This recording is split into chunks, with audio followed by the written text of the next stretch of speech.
Olá, meus queridos! Mais uma vez aqui em nosso canal da NetLingo Idiomas. E hoje, falando do mundo, nós vamos falar de um tema que rola no mundo todo, Estados Unidos, Europa e no Brasil, de uns anos pra cá, vem crescendo gradativamente. Como diz meus amigos, na nossa terrinha sem lei. Aqui é o Brasil! Eu vou apresentar para vocês brevemente a minha experiência com as bets. Então começou há um tempo atrás, né? A 365, enfim, tantas e tantas plataformas, né? Betano. Eu gosto muito de futebol e comecei a fazer algumas apostinhas. Aonde pegou mais, galera? Até então era algo muito recreativo. Eu jogava 10ão, 20ão, 5ão. Até que chegou a Copa do Mundo e eu falei, cara, eu manjo de Copa do Mundo. Eu manjo de futebol. Tá? Na época, coloquei esse um conto e falei, vou brincar. Já comecei tomando pancada. Que o primeiro jogo da Argentina, né, o Messi e tudo mais, perdeu. Estou falido. E fui jogando, cara, deu muita zebra em Copa do Mundo. E eu perdi tudo que eu tinha, os meus R$1.000.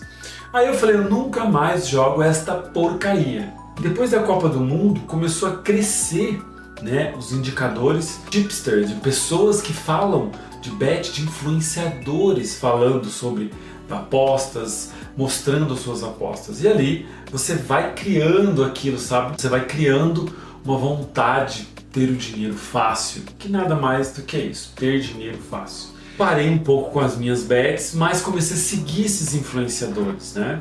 Comecei a acompanhá-los e isso começa a despertar, gente, algo aqui dentro que é, pô, por que todos esses caras conseguem ganhar dinheiro com aposta e eu não? Será que eu sou tão burro? Será que eu sou tão incompetente assim? Não pode, velho. Tem alguma coisa errada nisso aí. E aí eu comecei o meu processo de estudar um pouco mais as apostas para fazer uma aposta mais assertiva, certo?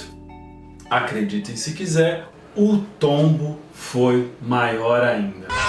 Então não basta eu ter perdido na Copa do Mundo um ponto, eu perdi mais 2 pontos em 2023, 2024. E algo interessante que eu consegui perpetuar como um caixa, né? Eu fiz um caixa, então eu coloquei 2.000 lá e falei, cara, eu vou tentar ganhar pelo menos uns 20, 30, 50, 100 por dia, né? Até brinquei com um amigo meu que estava bem pesado nas apostas. Ele apostava coisa de 5.000, 10.000 em uma aposta. Era um absurdo. Reunia com outras pessoas e faziam apostas muito altas. E eu falei, cara, eu trabalho como um caixa. Tem gente que diz que para fazer um extra faz Uber, né? Pô, vou fazer um extra, vou fazer Uber. Aí eu pensei, vou fazer um extra, vou fazer bet. Me lasquei, mas me lasquei com força. Por quê? Porque eu consegui fazer, eu tinha uma planilha bem organizada e eu conseguia colocar as minhas apostas ali bem organizadas, bem cravadas. Mas, gente, eu fui atrás de dados, né? Ó, por exemplo, aqui um dado que eu puxei aqui, BBC, ó. Mesmo com certos acertos frequentes, né? A maior probabilidade de perder o dinheiro é muito grande devido às margens das casas, porque você está jogando lá, por exemplo, uma odd 2,50, se você põe R$100, você vai dobrar o teu capital, certo? Mas a odd menor de 1,10, 1,20, que são odds mais certeiras, o teu risco de perda é muito grande. Então, quanto mais você investe com odds altas, mais você tem a chance de perder, isso é óbvio. Quanto mais você investe em odds baixas, mais você tem chance de ganhar. Porém, a odd baixa, o risco é maior. Por quê? Porque se você vai perder um capital muito grande, se você põe R$200, R$100 para uma odd 1,20, você vai ganhar vintão, não compensa o risco. E se você põe uma muito alta, o risco é maior ainda, porque a volatilidade do jogo é muito forte.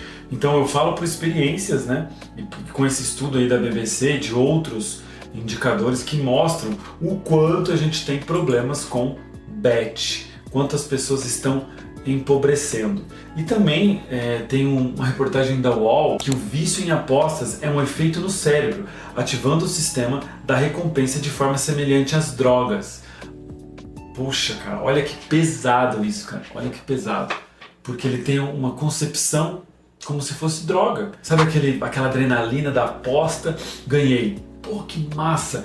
E você quer mais, eu quero ganhar mais. Então eu consegui com bons resultados. Eu consegui de 2 chegar a 3,5. Mas eu não parei. Falei, eu vou chegar a 6, a 10. Eu vou viver de aposta como esses influenciadores.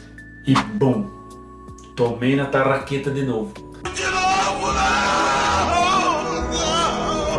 Eu perdi tudo, né? E foi uma aposta que eu quis recuperar, né? E muitos influenciadores dizem que não pode recuperar, né? Mas e colocar isso na cabeça de um serzinho que ele já perdeu 2 contos, quase 2, e perdeu mais 1.000, é difícil, gente. E isso que eu sou um cara pequeno. Imagina essa galera que joga muito dinheiro, que a gente já vai entrar nesse assunto. Outro ponto que é um sinal de alerta é referente às reais tragédias. E agora eu vou falar um caso de um brother meu, um irmão meu, não vou citar nomes aqui. Cara, ele pegou um empréstimo de banco, um empréstimo bancário. Ele de alguma forma emprestou dinheiro também de colegas, né, da família. E, cara, ele perdeu em bet. Então assim, com uma dívida para mais de 100 mil reais. Então pra gente, que é, e a maioria dos brasileiros, a gente é classe média, galera. Porra, pra gente R$ 1.000 faz falta, cara. Pra mim faz falta. 2.000, 3.000. Imagine você pegar dinheiro emprestado, ter um empréstimo para pagar. Então a gente tem que levar em considerações dessas revistas que fazem pesquisa, né, desses centros que as apostas é um caso muito sério, né, e o caso agora que a gente vai entrar nesse assunto, desses grandes influenciadores que não falam, não são tipster, mas que eles são pessoas que divulgam, que fazem propaganda de bets, propagandas de jogos. Cuidado, galera, porque o negócio é pesado. Ó, eu sou um cara competitivo, então vamos apostar corrida quando criança? Bora, vamos correr, corre. Beleza? Eu já perdi uma camiseta do Corinthians, e eu não sou fã do Corinthians, eu não gosto muito do Corinthians, não. Gostei na época do Ronaldo, só que agora nem tanto. E eu me lembro que eu apostei, era a final da Libertadores contra o Boca Juniors. Falei, o Corinthians não ganha do Boca. Aposta uma camiseta, aposta. Postamos uma camiseta original do Corinthians e eu ganharia uma original do Boca Juniors. Obviamente que o Corinthians foi campeão, né? Depois ganhou o Mundial e eu tive que pagar a camiseta. Mas isso é sadio, isso é recreativo, porque a camiseta tá com meu amigo. Um abraço para você, Flavinho. Um beijo. Tá com ele até hoje, ele coloca a camiseta, ó, que eu ganhei a camisetinha. Agora, quando a gente fala de uma lista de hábitos diários de consumo de aposta, hábitos diários, que você começa a olhar esses influenciadores que na maioria das vezes estão muito bem, estão em jatinhos, estão de carro, estão tirando foto com o Neymar, estão tirando foto com o fulano. Cara, não é a realidade. Você quer chegar nessa realidade? Beleza, dá pra gente chegar, dá, mas tem que ser de forma estruturada e trabalhando. Não tem dinheiro fácil, não tem almoço grátis, galera. Ninguém faz nada de graça. Então, eu quero trazer para vocês hoje nesse vídeo um pouquinho do Falando do Mundo, dessa questão dos influenciadores, essa questão dos jogos, o lado sombrio das apostas. Por quê? Porque é algo que rola no mundo inteiro. Eu tenho um amigo meu, ele diz, o tio dele vive de bet até hoje, com esses negócios de aposta. Então, talvez tenha um modelo para você conseguir ser um profissional, né, de aposta. Porém, a parte mental ela é muito importante. Eu acho que é a mais importante de todas, porque a ganância vai te afundar, tá? Tem esse Lucas, né, o Lucas Tilt, que é um desses influenciadores aí, eu sigo ele faz apostas de 90 mil reais, 100 mil reais. Então assim, galera, é controverso o debate, tá? Porque a influência da aposta pega muito na saúde mental dos jovens, tá? Tem vários institutos, né, que mostram esses dados. Ele tem um perfil de destaque, né? Ele tem o Danilo Martins, cara, tem o Felipe Campos, tem uma galera do Brasil que faz aposta esportiva, pessoas do Cartola, né, que entra também com uma aposta esportiva ou não, né? Então, o lado está muito em alta. Por quê? Porque é dinheiro fácil, você pega o teu salário, que você trabalhou o mês inteiro. Você coloca numa bet e você tem a chance de triplicar ele em meia hora. Mas você tem a chance de tomar na jurca. Tomar na jurca de novo, como eu tomei. Em meia hora ou em uma hora. Você aposta no jogo. Eu teve uma que eu apostei no Flamengo, que foi onde foi o meu ápice, assim, eu apostei R$500 no Flamengo. O Flamengo tomou na Juca na Libertadores. O Flamengo não perdia. Cara, um negócio absurdo. Então, assim, a gente precisa cuidar com quem a gente segue. E precisa ter o discernimento de entender isso. Esse movimento, tá? Esse movimento de apostadores, de tipster, que oferecem palpites gratuitos, grupos grátis, e você vai vendo aquilo vai entrando na tua cabeça. Então sai de tudo esse trem, porque não vale a pena. Grupo VIP, parceria, eles trazem uma vida luxuosa que não é a realidade dos brasileiros. Então, assim, cuidado com apostas esportivas. E quero trazer mais um tema, uma questão muito interessante, sabe? Sobre a questão da CPI. Tá em alta aí os videozinhos da Virgínia, né? O videozinho dela lá brincando, pô, uma roupinha, moletom, pá, como, né, uma pessoa que pô, eu gosto dela, minha esposa consome ela, eu consumo os produtos dela também, é muito bom, parabéns. E vou resumir com 2 palavras: parabéns. Só que, pô, foi uma sacada errada, podia ter humildade, falar, pô, sou humilde, né? Eu erro, né? Se Jesus Cristo errava, né? Que é o cara mais perfeito, humano que viveu, imagina a Virgínia, imagina eu, né? Então nesse ponto, eu quero trazer, pô, falasse que errou, que fez, mas se arrependeu, que sabe que isso impacta na vida das pessoas, porque ela não conhece alguém que está com uma dívida, eu conheço, e está sofrendo, está buscando Deus, está buscando algo maior para que possa complementar o coração. Então assim, cara, não é fácil, tinha que ter posto essas pessoas que perderam grana do lado dela aí na CPI, para ela ver o que é bom, para ela falar, olhar nos olhos dessa pessoa e sentir realmente a dor de uma aposta. Então o roteiro da CPI é algo que, cara, é engraçado, vira meme, mas, pô, sério, na boa, não foi legal, sabe? Não foi legal. Ela fez uma parceria na época, se não me engano, com a Blaze Sport da Sorte, né? E o depoimento dela, ela trouxe, né, as cláusulas do contrato, os milhões que ela recebeu, né? No entanto, esse comportamento gerou toda essa confusão na rede social, né? Porque muitos apoiam ela, dizendo que também ela não fez nada de errado, mas é moral, né? Aquela história do político, tá na lei, mas não é moral, né? É imoral. Então, assim, vale a pena essa reflexão para esses influenciadores, que eles mexem na vida das pessoas. Eu aplaudo influenciadores que trazem essa contra divulgar apostas esportivas, tá? Porque a gente tem que trazer isso para as pessoas que estão vendo, a gente tem que trazer esse questionamento, né? Essa CPI também encoraja a reflexão de um papel dos influenciadores nos jogos e o quanto isso é importante. Tem que aprovar leis para não divulgar esse jogo, né? E se divulgar de alguma forma, qual a consequência de quem perde?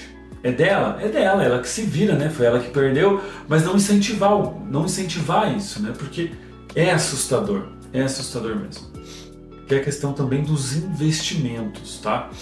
É algo muito interessante. Eu tive uma experiência também, eu acho que todo mundo já teve, né? Eu tô aqui abrindo para vocês, de investimentos. Tem uma empresa chamada Billions, e a Billions oferecia quase 10% ao mês. Então pensa, você colocava 10 mil, em um mês você tinha 1.000.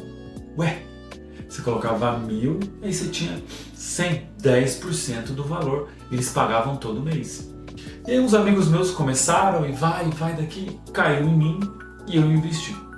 Beleza, 3 meses, saquei meus 30%, né, de cada mês, os 10%, e saquei o capital. Falei, opa, tô no lucro.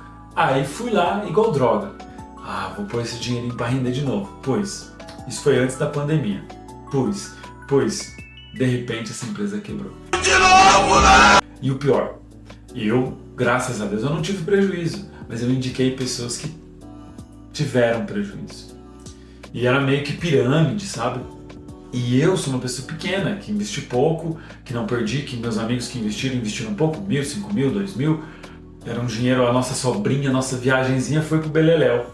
Mas eu conheci pessoas que pegaram um acerto de empresa e colocaram na Billions. E ó, quebraram. E esses casos não é só pra gente que é pequeno, que a oportunidade aparece para todos, mas para grandes também, ó, sobre, né, não só as celebridades que também perderam dinheiro e tem situações de indicadores também, né, de problemas com esse dinheiro. né? Imagine para quem não tem nada e o que tem investe e perde. Se esses grandes já estão brigando na justiça e com problemas, imagine a nós que é pequeno, o quanto que isso não faz mal. Eu não quero ser chatão aqui, mas eu quero trazer essa consciência que uma betzinha, beleza, mas quando essa bet começa a ir na linha do extremo, que você começa a querer todo dia, larga essa porcaria. Eu larguei, tá? Eu larguei mão, porque eu só perdi com essa porcaria. Até a última eu fui pôr num jogo por R$100, ganhei, fui para 150, né? Felizão. Aí joguei mais 50, perdi os 50, joguei mais 50, perdi os 50, saquei os 50 de volta. Gente, não dá. Eu digo, bet não é pra mim, eu abandonei todos esses jogos de aposta. Eu gosto de jogar blackjack, né? Mas vou deixar pra jogar quando eu estiver num cassino ali no Paraguai, quando eu estiver num cassino ali em Malta, em outro país, né?